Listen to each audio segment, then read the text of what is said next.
Hi everyone, this is Kevin. So today I'm going to show you what it actually looks like to negotiate with someone from Japanese business culture and how to do it well. So let me start with this story. So you fly to Tokyo to negotiate a joint venture with a Japanese firm. You've got your slides and everything, two meetings done. But at the first meeting, nobody talks about the deal. There's a business card ceremony, 90 minutes about company history. And when you finally pinch your proposal, silence. Then your counterpart says, "This is very interesting. We'll consider it carefully." You fly home thinking the deal is dead, but is it? Let's find out. So we'll start with theoretical lens, unpack the culture, looks at where Australian and Japanese culture clash and connect, and work through the action plan. And I'll keep it coming back to our story. So before I describe Japanese culture, I need to be honest about the limits of doing that. Fitzpatrick tells that the culture isn't a fixed thing you're born with, so it's dynamic and it plays out very differently in every different interaction. So I'm not saying all Japanese people are the same. Holiday says the real cultural action happens in small cultures. So your work team, your negotiation room. So national culture is what people draw on it, but it doesn't define them. So continue with values and norms. The most important thing, word to know is what means harmony. So keeping the group smooth is priority, and group goals over individual ambitions. Face. So never embarrass someone publicly, and uncertainty avoidance. So they want the detail, the preparation before committing to anything. So on the norm side, this is where it gets really interesting. So nimawashi means before any formal meeting, consensus is already being built behind the scenes. So Renji, so proposals circulate bottom up, collecting approval stamps at every level. So now let's look at the scenario box at the bottom. So before our executive even arrived in Tokyo, her counterpart has spent weeks on Imawashi, consulting every department, aligning interest. When 12 people walk into that meeting room and she brought three, they were trying to scare her. And the real work actually happens long, long before she even sat down. So attitudes. Japanese tend to be risk averse, patient, relationship first, and here's the one that trips up most Westerners. When a Japanese negotiator says that will be difficult, they mean no. So direct rejection almost never happens. And behavior. Hi means I hear you, not I agree. So the person leading the conversation may not have authority to decide. And contracts, they're seen as involving frameworks, not final documents. So now let's decode our opening scenario. Remember, this is very interesting. We'll consider it carefully. That wasn't a rejection. It was beginning of Renji. So the lead negotiator liked the proposal, but couldn't commit anything. So over the next 2 weeks, her proposal would circulate internally, gathering stamps. The silence, it doesn't mean rejection. The deal was being born the Japanese way. So here's a quick snapshot. So across 10 different dimensions, Japanese negotiator trend the same direction. So relationship focused, consent driven, patient, formal, and risk averse.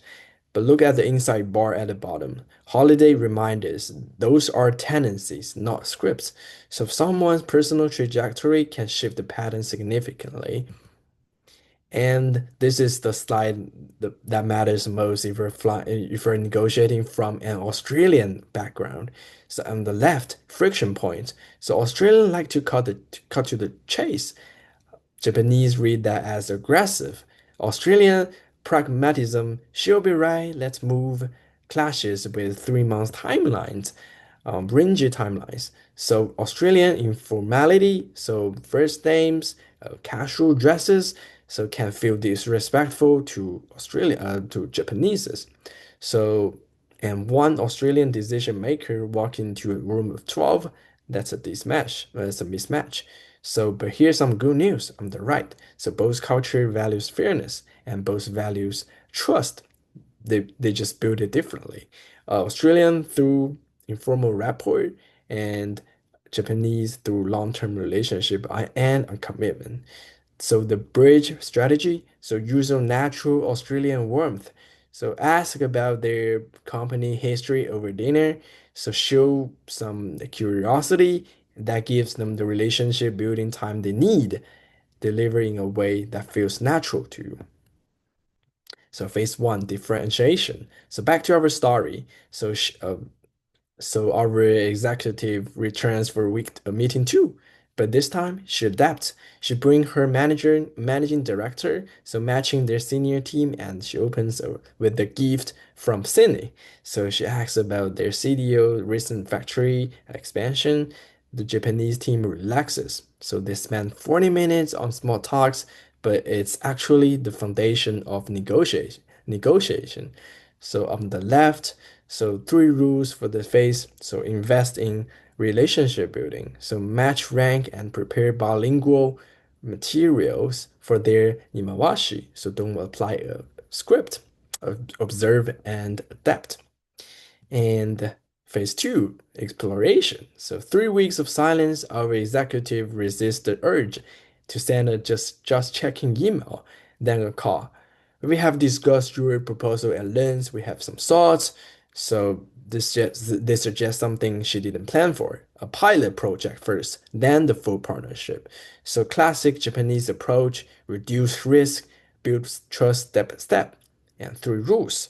Be patient. So silence means the proposal is circulating, not dying. When they're saying in our culture, we always consult the group. That might be general, or it might be a strategic move to buy time. So Holiday called this sophisticated self-presentation. So phase three, exchange. So month three, both sides agree on the pilot. So our executive wants exclusive rights, but instead of pushing, she bundles.